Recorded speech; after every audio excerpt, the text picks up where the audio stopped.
Reúne todas las buenas obras, virtudes y merecimientos de todos los santos, mártires y vírgenes de la historia, y súmale la de los santos que habrán de venir. Suma también la gloria que le dan a Dios los ángeles del cielo, la misma Virgen María con todo lo que Dios le complace, su Madre Santísima.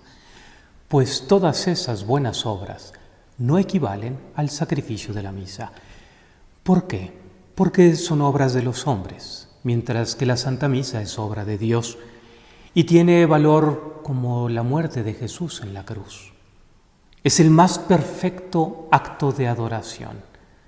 Nada le da tanta gloria a Dios como una misa. Creo que cuando lleguemos al cielo, los mismos sacerdotes vamos a quedarnos sorprendidos de lo que significaba y contenía la misa que celebramos cada día. Vamos pues a detenernos hoy en algunas partes de la misa, con la esperanza de que esto nos ayude a todos a vivirla mejor, como si fuera cada misa, la primera misa, la única misa, la última misa. La Eucaristía es el nutriente fundamental e indispensable de nuestra vida cristiana.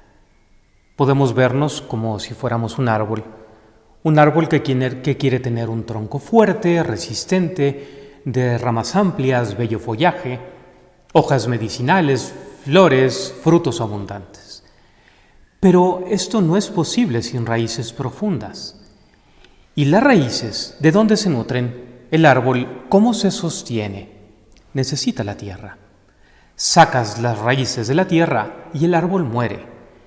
Tiene buena tierra y el árbol está sano, firme, crece, da fruto. Las raíces son las virtudes teologales, fe, esperanza y amor. Y la tierra donde se nutren las raíces y que permite al árbol mantenerse en pie, es la Eucaristía. La Eucaristía es como la tierra donde estamos plantados, es el medio de santificación más poderoso, el más eficaz de todos. La gracia disponible en la misa es infinita, es toda la gracia del cielo. El único límite es nuestra capacidad para recibirla.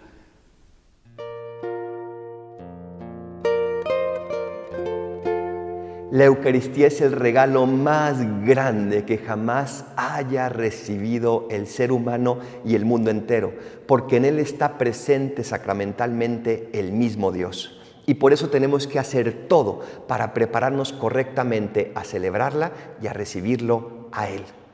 Y así como en un anillo de diamantes lo que importa más es el diamante, pero el engarce lo embellece, así también en la misa lo que más importa es la presencia de Cristo Eucaristía sacramentalmente.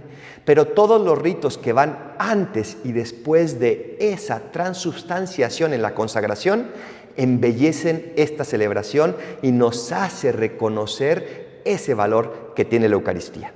Vamos pues a intentar comprender un poco más qué significa todo este engarce para poder valorar más ese hermoso diamante. La misa comienza con la procesión de entrada, en la cual el sacerdote y los acólitos se dirigen hacia el crucifijo, se dirigen hacia Dios. Y para mí esto significa ese camino que hacemos como iglesia hacia el cielo. Juntos como hermanos estamos destinados a llegar a Él. Después el sacerdote besa el altar. ¿Por qué lo besa?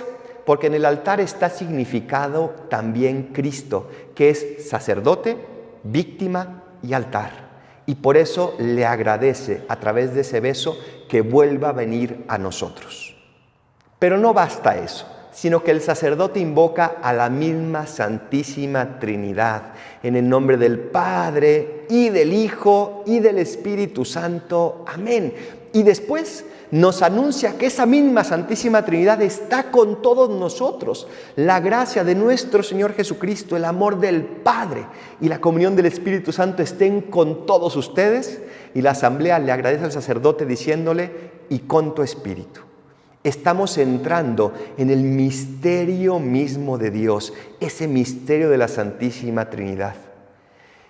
Por eso es muy importante entrar hasta donde humanamente podamos, dignamente preparados. Y el siguiente momento nos ayuda a eso. Es el acto de contrición. ¿Qué estamos diciendo en este acto de contrición? Lo primero que decimos es yo confieso. Estamos asumiendo nuestra responsabilidad. Yo herí, yo ofendí, yo no hice las cosas bien. ¿Y ante quién lo confieso? Ante Dios Todopoderoso, porque al primero que ofendemos es a Dios. Dios que resiente en su corazón esas ofensas y por eso le pedimos perdón desde el fondo del alma. Pero también pedimos perdón a nuestros hermanos, porque vivimos en un organismo que se llama iglesia, en un cuerpo que se llama iglesia. Y en un organismo y en un cuerpo, lo que hace uno de los miembros afecta al resto. Y por eso, en este acto de contrición, les pedimos también perdón a nuestros hermanos, porque les hemos ofendido. No importa que nuestra ofensa haya sido en la soledad o en el silencio. Lo que importa es que somos parte de una misma familia y lo que sufre un miembro, lo sufre el resto. Y lo que alegra un miembro, alegra al resto. Qué hermosa manera de reconciliarnos. Y aquí en este acto de contrición inicia esa reconciliación que culminará con el signo de la paz y después con la comunión de todos nosotros. Pero en este acto de contrición no termina simplemente ahí, sino que después digo de qué me arrepiento en concreto. Y me arrepiento en primer lugar de haber pecado de pensamiento. Nuestros pensamientos afectan, nuestros pensamientos nos predisponen tal vez a hacer o decir cosas de las cuales después nos vamos a arrepentir. Por eso Jesús dice que de la abundancia del corazón habla la boca. Lo que yo lleve en mi pensamiento va a salir después en mis palabras o en mis acciones. Y por eso el día de hoy pido perdón por esto y me propongo alimentar mi alma con pensamientos positivos, con esos pensamientos que después también van a florecer en palabras y en acciones buenas. De pensamiento, de palabra. Esta lengua, dice la carta de Santiago, cuánto daño hace. Esta lengua que es capaz de destruir, esta lengua que es capaz de hacer tantos estragos. Le pido perdón a Dios por las críticas que he hecho, por las ofensas que han salido de mi boca, por todas aquellas palabras ociosas, por todo aquello que a través de mi palabra ha afectado a este cuerpo y a esta familia. También le pido perdón en tercer lugar de mis obras. Todo lo que yo hice y que no edificó, desedificó. Todo lo que yo hice y que tal vez hirió a alguien, hirió al mismo Dios. Y también fíjense, me hirió a mí mismo, porque somos parte de esta misma familia. Te pido perdón por todas aquellas obras en las cuales me he equivocado, por todo aquello donde no he sido correctamente lleno de amor. Y por eso te pido ese perdón. Pero lo siguiente es muy importante. El mundo está como está, no porque no somos suficientes cristianos, sino porque no somos suficientes cristianos santos. Nos falta ser cristianos comprometidos realmente 100%. Nos falta no simplemente decir que somos cristianos, sino serlo de verdad. Y por eso le pedimos perdón a Dios y a los demás por nuestras omisiones. ¿Cuántas oportunidades tenemos de hacer el bien a diario? ¿Y cuántas veces lo dejamos de hacer? Pero no estamos solos en esto. El acto de contrición termina pidiéndole a la Virgen, a los ángeles, a los santos y a todos los hermanos que intercedan ante Dios por mí. Y Dios no dejará de oír esa petición de oración, porque Dios es rico en misericordia. Confiemos en Dios por encima de nuestros pecados, confiemos en la fuerza de Dios por encima de nuestras debilidades. Este acto de contrición termina con ese Señor ten piedad, Cristo ten piedad. Señor es el título que se le da a Dios en el Antiguo Testamento, reconociéndolo como el único digno de adoración, el dueño de todo, y por eso el único capaz de perdonarme todos los pecados y de darme la fuerza para no simplemente no pecar, sino ser una persona llena de amor. La misa es el sacramento del amor y por eso nos preparamos en estos ritos iniciales para recibir ese amor y para vivir el amor. Ojalá que cada día vivamos con más intensidad estos ritos preparatorios y el resto de la misa para poder formar parte auténtica de este sacramento de común unión con Dios y con los hermanos. Quiero preguntarte, ¿cuáles son las 3 cosas que hace Dios con nosotros en la misa? En esencia hace 3 cosas en diferentes momentos. Primero, se nos revela. Después se sacrifica y luego se nos entrega en comunión. Pues muy bien, yo quiero hablarles de la importancia que tiene la palabra de Dios dentro de la misa. ¿Cuál es la importancia que tiene? Vamos a hablar de la delicia que debe ser para ti y para mí el escuchar la palabra de Dios en misa, tanto las primeras lecturas como el Evangelio. El Catecismo de la Iglesia Católica nos dice lo siguiente: veneramos la palabra de Dios como veneramos el cuerpo de Cristo. Pon muchísimo cuidado a esto. Fíjate a qué nivel está poniendo el Catecismo de la Iglesia Católica la palabra de Dios. Al mismo nivel que el cuerpo de Cristo. Primero recibimos la palabra escrita y luego vamos a recibir en nuestro cuerpo la palabra misma en carne y hueso. El Papa Benedicto un día dijo lo siguiente. Dijo, la Sagrada Escritura no es otra cosa que los libros aprobados para ser leídos en la misa. No hay ni un otro libro de todos los libros que se han escrito o se van a escribir que pueda ser utilizado para utilizarlos en la misa. Solo esos 73 libros y nada más. Es el libro que al ser leído en la Eucaristía se convierte en, es ya vivo, pero se convierte más vivo aún. Es el gran escenario donde la Sagrada Escritura, donde esos 73 libros, es como si los tomara el Espíritu Santo, los desempacara y los difunde hacia todos los lados posibles, hacia todos los corazones presentes para que nos diga algo distinto a cada uno. Es el gran escenario para la palabra de Dios. Y primero escuchamos el Antiguo Testamento en las misas dominicales, normalmente es así.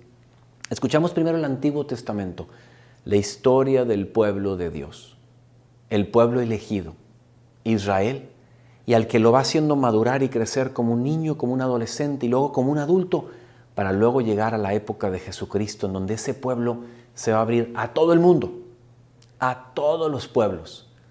Ese es el gran escenario. Escuchamos pues primero el Antiguo Testamento y luego el Nuevo Testamento. Y cuando llegamos al Evangelio, llegamos al gran escenario donde el protagonista de toda la Biblia, el Verbo, el pan de vida, se nos da y Él se nos revela de manera especialísima. Es su palabra misma en los Evangelios. Por eso, queridos amigos, cuando participamos en la Eucaristía, nos ponemos de pie. Hay un gran autor, un gran sacerdote, el padre Alfredo Sáenz, y esta parte sí la quiero leer textual como él lo dice. Fíjense cómo se refiere a ese momento donde escuchamos el Evangelio. Dice, en la época medieval, cuando se leía el Evangelio, los hombres debían descubrirse. Los emperadores y reyes deponían su corona, mostrando así que su autoridad era inferior a la de Cristo, supremo emperador. Los caballeros llevaban la mano a la empuñadura de su espada y la desenvainaban al empezar el Evangelio para presentar armas después de su lectura, expresando con este gesto su prontitud para defender, incluso con las armas, la palabra de Dios. ¡Qué hermoso! Pero que sea un verdadero estar de pie sobre los 2 pies, sin apoyarse ni doblar las rodillas, dice el padre Sáenz. Rectos, firmes, enérgicos, porque es la palabra de Dios. Querido amigo y amiga, qué distinto tenemos que escuchar las Escrituras dentro de la misa. Alguno de ustedes estará pensando, bueno, ¿y esto a mí qué? ¿O qué aplicación así muy concreta tiene? Miren, tu vida y mi vida todos los días tienen que tener muchas tomas de decisiones. La vida es tomar decisiones constantemente. Y tomar decisiones implica discernimiento. Estamos en constante discernimiento del discernir de con quién nos casamos, a quién perdonamos, cómo no nos enojamos, en qué invertimos, cómo perdonamos a la persona con la cual tenemos tanta dificultad. Discernir es parte de la vida. ¿Y cómo podemos definir la palabra de discernir, la palabra discernimiento? Discernimiento tiene dos componentes. Es utilizar tu formación, mi formación intelectual, más escuchar la palabra de Dios para tomar las mejores decisiones en la vida. Pues querido amigo y querida amiga, yo creo que ya lo estás adivinando. En la misa, si tú estás atento o atenta a las lecturas, ahí tienes una forma potentísima. Si tienes alma fina y lo cultivas y se lo suplicas al Señor, de que el Señor a través de las lecturas te vaya ayudando a discernir todo lo que tienes que hacer en tu vida. Formación intelectual más la palabra de Dios son los modos en que podemos ir tomando las mejores decisiones en nuestra vida. Y así, entonces podremos escuchar al Salmo o gritar con el Salmo 25, cantar. Enséñame, Señor, tus caminos, muéstrame tus senderos. Vamos ahora a estar un momento en oración meditando cómo vivir la escucha de las lecturas en la Santa Misa de una manera como nunca lo hemos hecho hasta entonces. Vamos a explicar brevemente en qué consiste el ofertorio, por qué ofrecemos pan, por qué ofrecemos vino y qué actitudes tenemos que tener en el ofertorio durante la misa. Y estoy seguro de que, si lo entendemos bien, va a cambiar todas las misas de nuestra vida. En primer lugar, ¿por qué ofrecemos pan? En el ofertorio vamos a ver que justo después de la liturgia de la palabra nos sentamos y se hace una procesión con pan y vino. Pan, ácimo. Y vino. A veces se ofrecen también otras cosas y vamos a ver por qué. ¿Por qué se ofrece el pan? Jesucristo usó en la primera misa, en la última cena, usó pan y usó vino. El pan sin fermentar recuerda las prisas de Egipto. Es el momento en el que los judíos no tuvieron tiempo de que fermentara el pan porque empezaban una vida nueva lejos de la esclavitud. Cada misa es empezar una vida nueva. Cada misa es desprendernos de nuestras esclavitudes. Y el hecho de que el pan esté sin fermentar recuerda que no tenemos que tener el fermento del pecado. ¿Recordáis cuando Jesucristo dijo a los apóstoles en una barca: cuidaos de la levadura de los fariseos? Para los judíos tenía ese sabor y actualmente también, cuando celebran la Pascua los judíos, tienen que celebrarla con pan ácimo. Ellos lo llaman matzá. Y este matzá está lleno de significado. Ellos ponían el pan en 3 bloques y Jesucristo lo tenía en 3 bloques. Y el de en medio era el pan de los pobres, era el pan de la solidaridad. Y ese es el pan que Jesucristo toma y transforma en su cuerpo. Un pan cargado de significado. No toma cualquier pan. Toma ese pan que usan los judíos en la Pascua, que significa el paso de la esclavitud a la libertad. Ese pan que significa solidaridad con los más pobres. Entonces, cuando tú vas a comulgar y comulgas después el pan transformado en el cuerpo de Cristo, estás comulgando un pan cargado también de todos esos significados. ¿Os imagináis si cada vez que fuésemos a misa y nos acercamos a la comunión, todos saliésemos con un corazón mucho más caritativo, mucho más solidario, mucho más llenos de compasión y ternura? Bueno, pues esto significa el pan ácimo que vamos a presentar en todas las misas. La levadura, no sé qué levadura tendrás en tu corazón, o sea, ese pecado, esa vida antigua de pecado y de esclavitud, a lo mejor tus apegos, tus rencores, tus iras, tu recordar al marido lo que no ha hecho en el último mes o en los últimos 20 años, o recordar a tu mujer este error. No, despréndete de todo eso. La misa es como un reset y el pan ácimo nos lo recuerda, que se transformará después en el cuerpo de Cristo. Pero también durante la misa ofrecemos a Dios vino. En todas las misas ofrecemos vino. ¿Por qué y qué significa? El vino también se usa en la Pascua judía y se usa en 4 copas. Se toman 4 copas rituales. Esas 4 copas corresponden a 4 verbos que usó Yahvé con Moisés. Son los verbos de la promesa. El tercer verbo es os redimiré. Yo os sacaré de Egipto, yo os haré mi pueblo, yo os redimiré. Bueno, la tercera copa es la que toma Jesucristo y transforma en su sangre. ¿Y qué significa esto? Pues para nosotros, la transformó en su sangre y sabemos que Jesucristo dijo, el que no come mi cuerpo y el que no bebe mi sangre no tendrá vida eterna.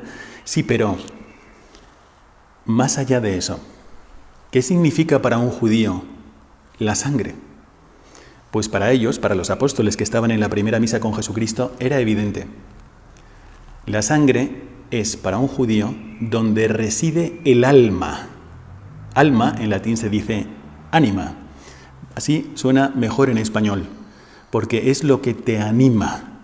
O sea, el alma es lo que nos anima, a los seres animados son los que tenemos alma. Entonces, lo que animaba a Cristo, cuando tú lo bebas, que sea lo mismo que te anima a ti.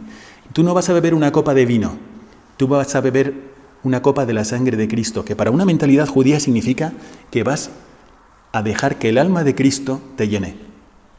Y eso es lo que hacemos en cada misa, dejar que el alma de Cristo nos llene. Así que llegamos a esta parte de la explicación del ofertorio. ¿Qué actitudes deberíamos tener en el ofertorio? Cuando ha terminado la liturgia de la palabra, nos han explicado la palabra de Dios, de acuerdo. Y ahora nos sentamos o cantamos y le ofrecemos en el altar el pan y el vino.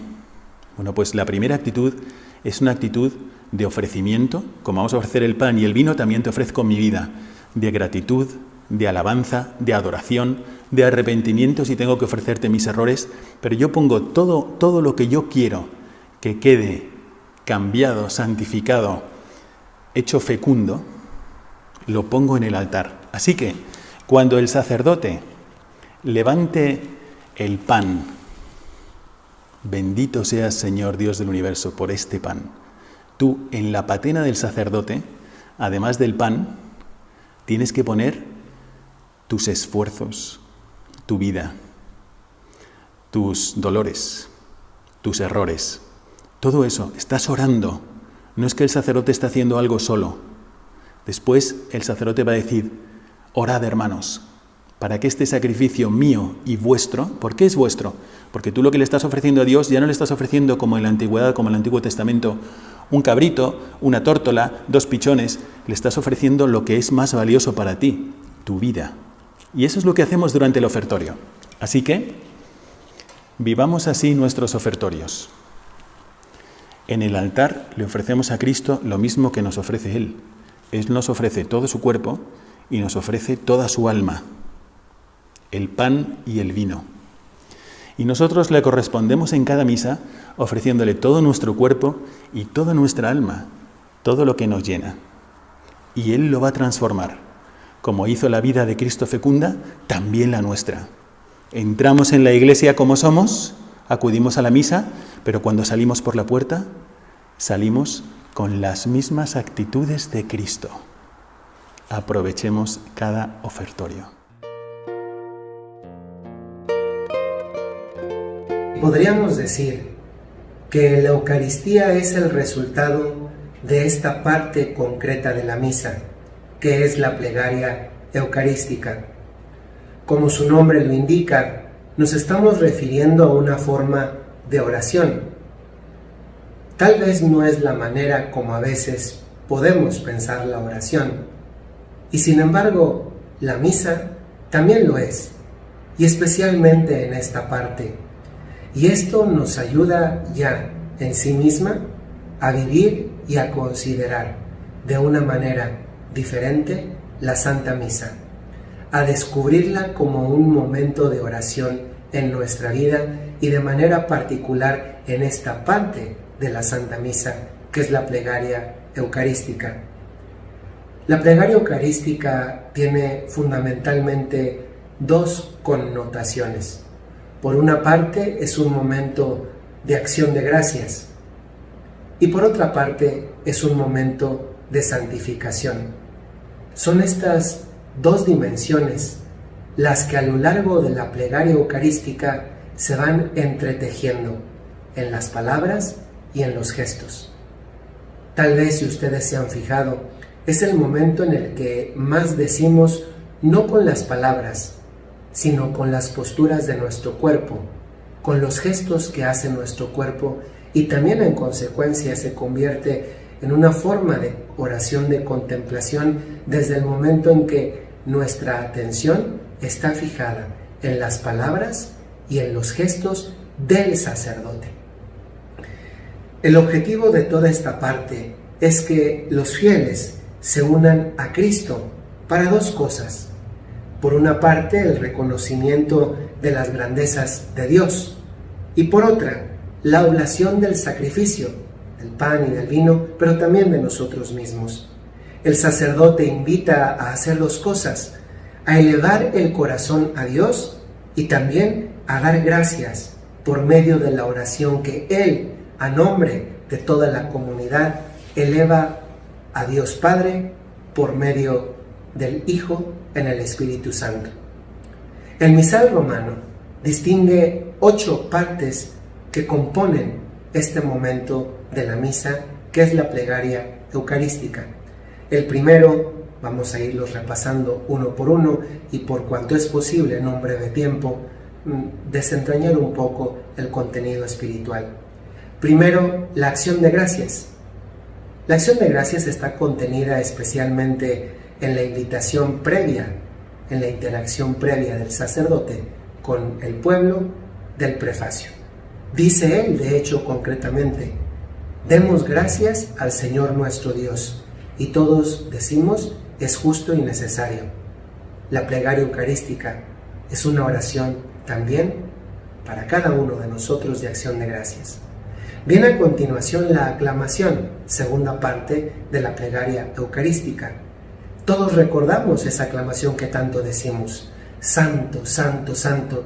Es verdad, con eso que decimos no aumenta la santidad de Dios, pero eso que decimos nos aprovecha a nosotros para nuestra salvación. Qué interesante que en la plegaria eucarística, en ese momento de oración, hacemos oración de alabanza, reconociendo la santidad de Dios.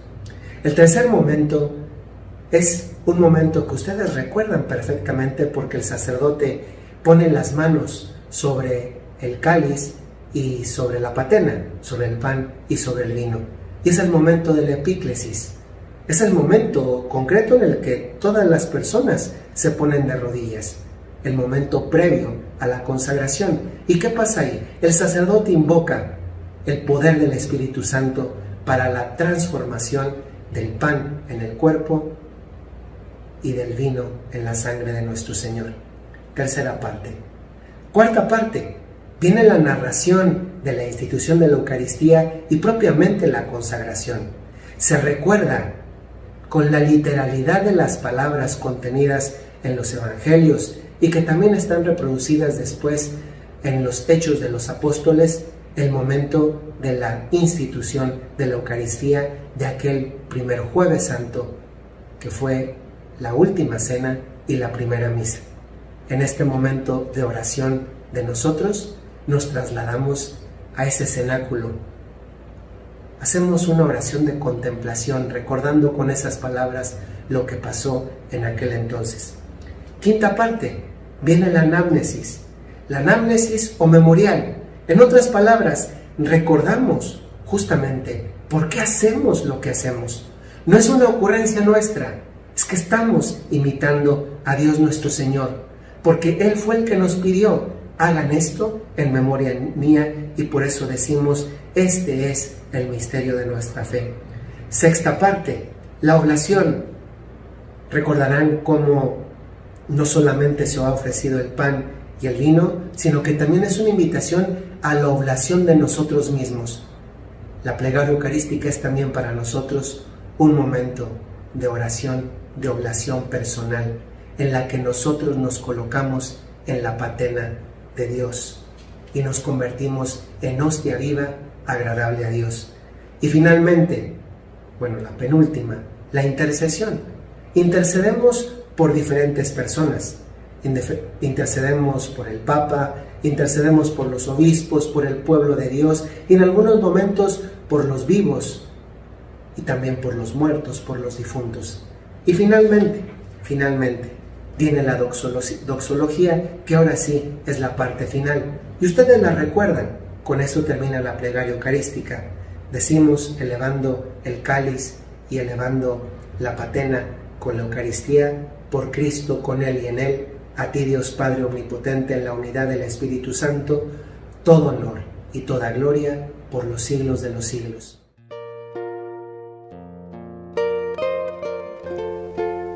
En cada misa se rompen los límites del espacio y del tiempo y asistimos a la muerte de Cristo. Y esto se verifica de manera muy particular en el momento de la consagración. Antes de mi ordenación sacerdotal, cuando me explicaron cómo celebrar una misa, recibí un consejo que me ha ayudado toda la vida. El sacerdote me recomendó: cuando vayas a comenzar la misa, invita a la Virgen María, tómala de la mano y dile: Madre, voy al Calvario, enséñame a vivir este misterio, más aún, quiero vivirlo contigo. Llegado el momento de la consagración, se hacen sonar unas campanillas. Es para invitar al pueblo a concentrar su atención en el milagro extraordinario que está sucediendo. Nuestro Señor Jesucristo va a hacerse presente. Por eso nos ponemos de rodillas para adorarle. El sacerdote hace este gesto. Ustedes lo habrán visto también en la unción de los enfermos, en la ordenación sacerdotal. Es la epíclesis, la intercesión mediante la cual el sacerdote suplica al Padre que envíe al Espíritu Santificador para que estas ofrendas se conviertan en el cuerpo y la sangre de Cristo y para que los fieles, al recibirlos, nos convirtamos en ofrenda viva para Dios. Es decir, que las ofrendas se conviertan y que nosotros nos convirtamos. En la Biblia, el gesto de imponer las manos sobre la cabeza de una persona es para invocar y para transmitir sobre ella el don del Espíritu Santo para una misión determinada. En la misa, el sacerdote extiende sus manos sobre el pan y el vino para que Dios santifique estos dones con la efusión del Espíritu. Es el Espíritu Santo quien irrumpe y realiza el milagro. Inmediatamente después, cuando el sacerdote dice: tomen y coman todos de él, porque esto es mi cuerpo, se lleva a cabo el sacrificio que el mismo Cristo instituyó en la última cena y dejó el mandato de perpetuar ese mismo misterio, diciendo: hagan esto en memoria mía. La transformación del pan y el vino en el cuerpo y la sangre del Señor se llama transubstanciación, es decir, es la acción por medio de la cual la sustancia material de pan y vino se transforma en sustancia divina del cuerpo y la sangre del Señor. Nosotros seguimos viendo pan y vino, pero es solo la apariencia. Las especies no cambian de apariencia, color, sabor, pero sí cambian de sustancia y constituyen en sí mismas la presencia real de Jesucristo sacramentado, que se llama presencia sacramental. Sin la fe, pensaríamos que ahí hay solamente un pedazo de pan, pero gracias a la fe reconocemos que Él está allí realmente para ser nuestro alimento. La Eucaristía es Jesús, no es algo, es alguien, es Él en plenitud.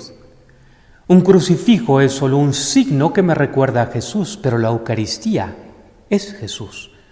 Por eso Santo Tomás de Aquino nos dice: atrévete a adorarlo y a alabarlo todo lo que puedas, porque la mayor de las alabanzas no lo alaba suficientemente. Y mientras lo adoramos de rodillas y con gran asombro y devoción en nuestro interior, podemos decir: Señor mío y Dios mío, como Tomás. Y se nos estarán aplicando a nosotros las palabras del Señor resucitado: dichosos los que crean sin haber visto. Así como ves pan y vino, y es el cuerpo y la sangre de Cristo, de la misma manera ves al sacerdote, pero es Cristo. El sacerdote hace las veces de Cristo, actúa en la persona de Cristo. Quien preside la Eucaristía es Cristo, pero no lo vemos. Es el sacerdote que lo hace visible. No pretendamos que el sacerdote tenga el rostro, la voz, la ternura o la sabiduría del Señor. Es solo un humilde signo que Jesucristo resucitado utiliza para hacerse presente. Esto, se pueden imaginar, para nosotros sacerdotes es una inmensa responsabilidad. Pidan por nosotros, pidan por la santidad de los sacerdotes, para que ayudemos al pueblo a creer y que si no ayudamos, al menos no estorbemos, que no les hagamos más difícil el ejercicio de su fe. ¿De qué manera se vincula el momento de la consagración con nuestra vida cotidiana? ¿Cómo de aquí nuestra existencia puede ser más una existencia eucarística? Que en adelante, cuando veamos y escuchemos que el sacerdote invoca la efusión del Espíritu Santo sobre las ofrendas, nosotros le digamos: yo también me pongo como ofrenda. Acepta, Señor, esta ofrenda, que te sea agradable. Que el Espíritu Santo venga sobre mi naturaleza humana para que se realice en mí la transformación en Cristo. Que, como en el caso de María, la acción conjunta de la fuerza del Espíritu Santo y la disponibilidad de ella haga que crezca, que nazca y que crezca Jesús en mí. Y así poder decir nosotros como San Pablo: ya no vivo yo, es Cristo que vive en mí. Quiero que la vida de Cristo se manifieste en la mía. Quiero que mis sentimientos, mis pensamientos, mis actitudes, mis obras sean cristianas, propias de Cristo. Presentémosle al Señor nuestra actividad cotidiana. Pidamos al Espíritu Santo que nos santifique allí, en lo ordinario de nuestra vida. Lo ordinario, pan, vino, se vuelve sagrado. Lo ordinario, trabajar, cocinar, conversar, orar, se puede volver sagrado. Todo, por más pequeño que sea, si lo ofrezco, puede integrarse en la ofrenda que Cristo le presenta al Padre. Y en aquello en que yo tenga una mentalidad, unos hábitos, unos comportamientos, unas actitudes que no sean cristianos, pedirle al Espíritu Santo que me transforme. Y yo prestarme como materia disponible y dejarme transformar. No empeñarme en seguir siendo como soy. Si mi forma de ser y actuar no es como la de Cristo, dejar que el Espíritu Santo haga la labor de transformación. Y también puedo presentar mi debilidad, mis miserias, que sean lugar vivo donde se despliegue el poder de Dios. Que su fuerza se manifieste en mi debilidad. Qué maravilla, ¿no? Que toda nuestra existencia pueda verse permeada por la fuerza de amor maravillosa que es el Espíritu Santo. De esta manera la consagración está encaminada, ordenada a nuestra transformación en Cristo.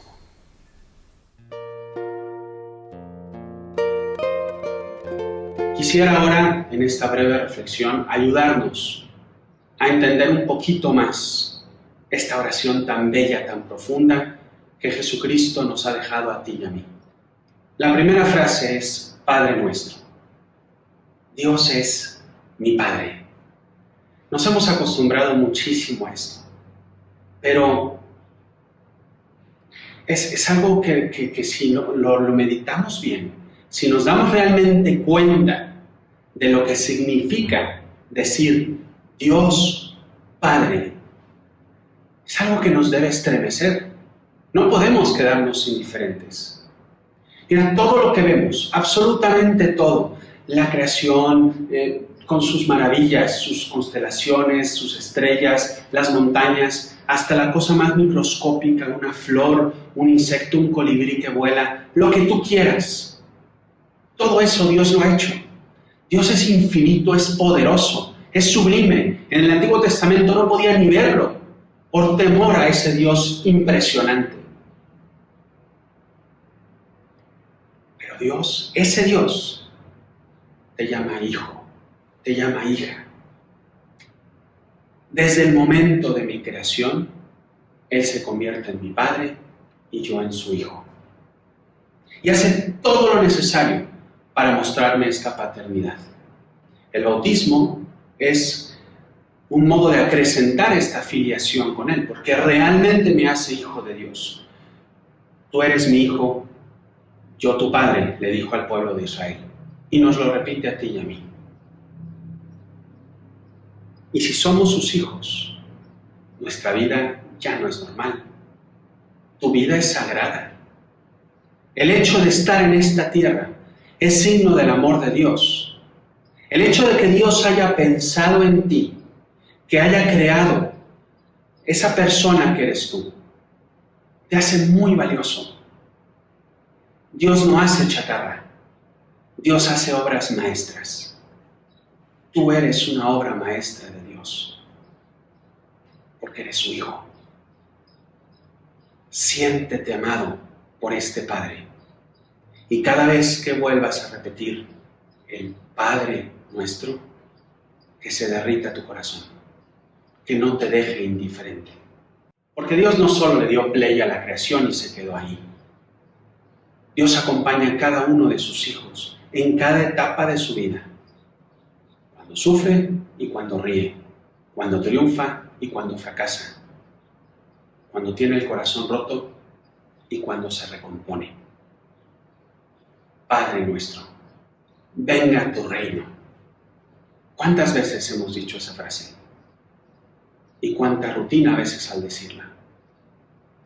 ¿Qué reino es el que le pedimos a Dios que venga? ¿El reino de un Dios hecho a mi medida? ¿De un Dios que me responde nada más cuando tengo necesidad? ¿Del Dios bonito nada más? ¿De un Dios aspirina que me tomo mis dolores de cabeza? ¿Un Dios computadora que yo le digo estas cosas y por lo tanto me responde así? ¿O realmente es venga tu reino y no el mío? Porque el reino que Dios viene a proponernos es un reino apasionante, pero no fácil. Es el reino de las bienaventuranzas. Es el reino del bienaventurado los pobres de espíritu, los que no tienen nada pegado en el corazón, los que continuamente saben que lo que tienen no es de Él. Los mansos, ese espíritu tan contrario a nuestro mundo que lo único que quiere es ser aplanadoras de los demás. Los del corazón apacible, los del corazón abierto. Es el reino de los que lloran, de los que saben cómo llorar, no de los que a lo mejor buscan el dolor, sino el de los que saben que en ese dolor y en ese llorar puede florecer algo mejor. Y saben llorar con Dios. Y así repasemos cada una de las bienaventuranzas, los puros, los perseguidos por causa de la justicia. Ese es el reino que Dios nos quiere traer. Venga tu reino, Señor, a mi corazón. Lo que tú quieras, cuando tú quieras, de la manera que tú quieras. Reina, sé mi rey, Señor. Siéntate en el trono de mi vida. Quítame de ahí. Quítame, sé tú el que gobierne, el que me indique y el que mande lo que yo debo hacer.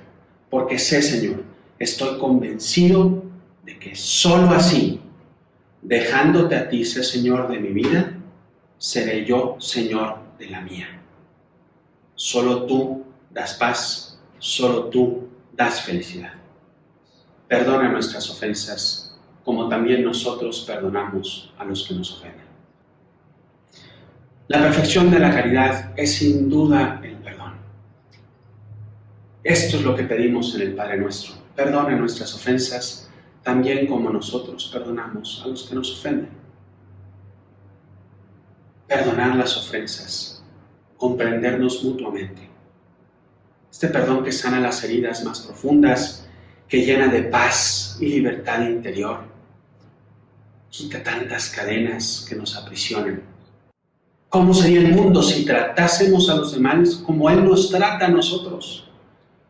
¿Cuánto cambiarían nuestros corazones si tuviéramos la paciencia con los demás como Él la tiene con nosotros? Su bondad, su cercanía, su amor hasta la muerte de cruz. Perdona nuestras ofensas, porque tú sabes que soy muy pecador y que te necesito. Y ayúdame a perdonar a los demás de la misma manera como tú me perdonas. Y por favor, Señor, por favor, no nos dejes caer en tentación, porque no quiero separarme de ti. Líbranos del mal. Líbranos del mal, Señor. Amén.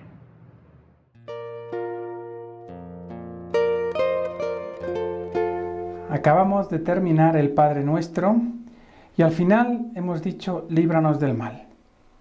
El sacerdote, ahora dirigiéndose al Padre, retoma esta última parte del Padre Nuestro y dice: líbranos de todos los males, Señor, y concédenos la paz en nuestros días. ¿A qué paz se refiere? ¿Hace falta paz porque hay mucha guerra, mucha división, mucha dificultad? Históricamente esta oración se incluyó en el siglo V, cuando el Papa, asediado por los pueblos bárbaros, temía por Roma y por toda la historia de la Iglesia. Entonces incluyó esta petición para que, ayudados por tu misericordia, vivamos siempre libres de pecado y protegidos de toda perturbación. El énfasis aquí: ayudados por tu misericordia, por tu amor infinito. Y al final dice: mientras esperamos la gloriosa venida de nuestro Salvador Jesucristo. Una iglesia en espera, ejercitando esa esperanza. Y al final el pueblo dice: tuyo es el reino, tuyo el poder y la gloria por siempre, Señor. Esta oración tomada del Apocalipsis del capítulo 4. Y después el sacerdote, con las manos extendidas, ahora se dirige a Jesús y dice: Señor Jesucristo, que dijiste a tus apóstoles: la paz les dejo, mi paz les doy. No tengas en cuenta nuestros pecados, sino la fe de tu iglesia. Conforme a tu palabra, concédele la paz y la unidad, tú que vives y reinas por los siglos de los siglos. Amén. Les dejo la paz, mi paz les doy. Qué importante es entender que la paz que nos da Jesús, que nos quiere ofrecer, no es como la que ofrece el mundo. Y perfectamente lo podemos asociar a esa última cena en Juan 14, cuando precisamente Jesús dijo estas palabras: les doy mi paz, pero una paz que no es como la que da el mundo. Y en la Santa Misa, y justo como preparación para la comunión, qué hermoso es pedir al Señor la paz, recibir su paz y experimentar esa paz que no es como la que da el mundo. Una paz de felicidad inmediata, pero que no deja seguridad, no deja sosiego, no deja el alma enamorada de Dios. Solo en Dios podemos encontrar nuestra paz, y como diría San Pablo, Él es nuestra paz. Qué importante. Y además aquí hay otro detalle muy hermoso. Dice: no tengas en cuenta nuestros pecados, sino la fe de tu iglesia. Y conforme a tu palabra, concédele la paz y la unidad. Pedimos a través del sacerdote estos dos regalos: la paz y la unidad, que seamos uno. Pero no por nuestra fe limitada, sino por la fe de tu iglesia, esa iglesia que somos todos, pero que en el fondo sabemos que es la esposa de Cristo, y como esposa la iglesia es santa. Y también la iglesia es el cuerpo de Cristo, mientras que Cristo es la cabeza. Así que en ese sentido acudimos a la fe de la iglesia, una fe histórica, universal, una fe que ha sido defendida a lo largo de los siglos y testimoniada por miles de mártires y santos. Es el momento de acogernos a esa fe que es purificada y que también nos pide conversión. Nosotros vamos a contestar: tú que vives y reinas por los siglos de los siglos. Amén.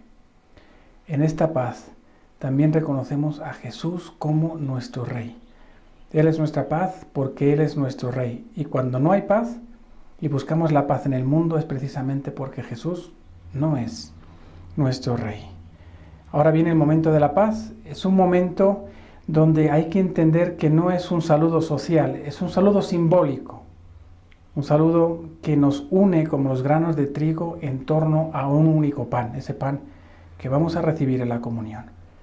Es simbólico y por eso se lo doy a la de la derecha y a la persona que está a mi izquierda. No es un momento de fiesta, de darse la vuelta, de saludar así como si estuviera en un centro comercial. No, es un momento solemne de una paz serena, una paz espiritual, y un momento para prepararse para esa comunión.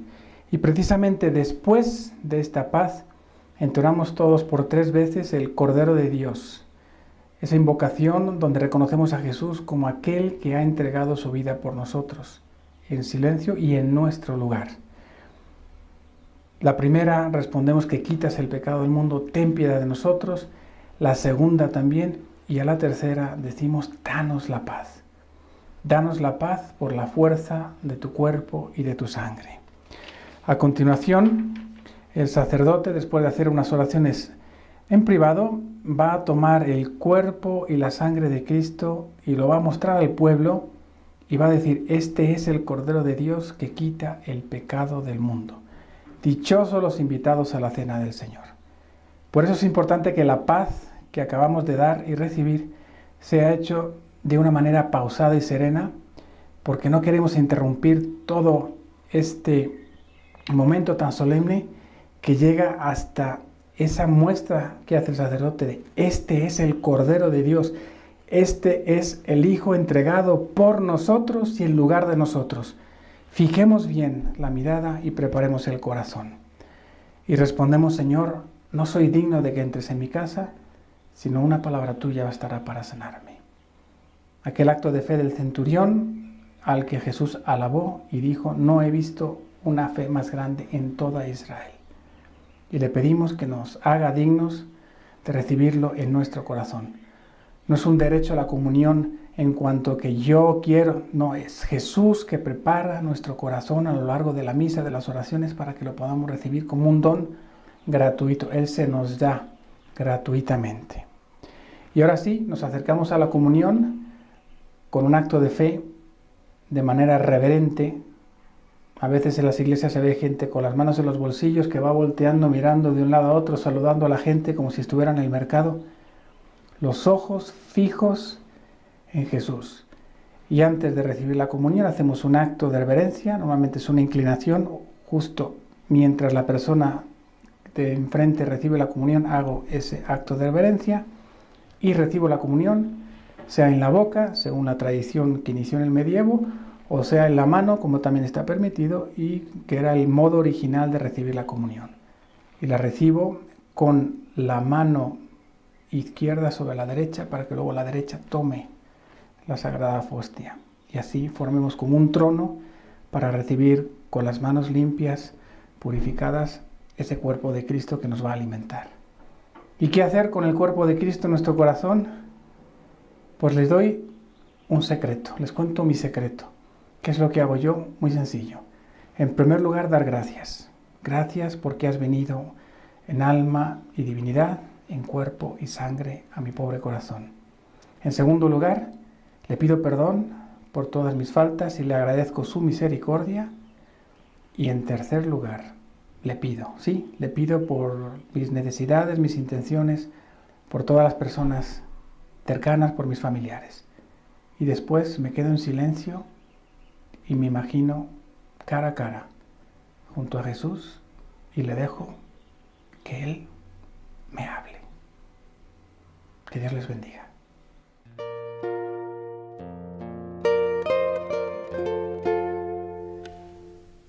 Terminada la misa, Cristo Eucaristía se queda en los sagrarios y se ocupa de nuestro bienestar. Recuerdo como en un curso de oración traje a 2 pastores, Julio y Araceli, a que nos hablaran sobre la vida y la experiencia de un pastor, de manera que si nosotros pudiéramos comprender un poco mejor la parábola del buen pastor. Una señora hizo la primera pregunta: ¿usted qué hace? Y Julio respondió: pues ahí estoy. Alguien iba a formular otra pregunta y les dije, a ver, no, deténganse, vamos a ver lo que acabamos de escuchar. Si tú preguntas a Cristo Eucaristía, ¿tú qué haces? ¿Qué haces en los sagrarios? Respondería, pues ahí estoy. Ahí estoy para que no te sientas solo, ahí estoy para cuidarte, para escucharte, para consolarte, para darte fuerza, seguridad. Ahí estoy. Jesucristo nos prometió, yo estaré con vosotros todos los días hasta el final de los tiempos. Y aquí está en la Eucaristía, cumpliendo su promesa.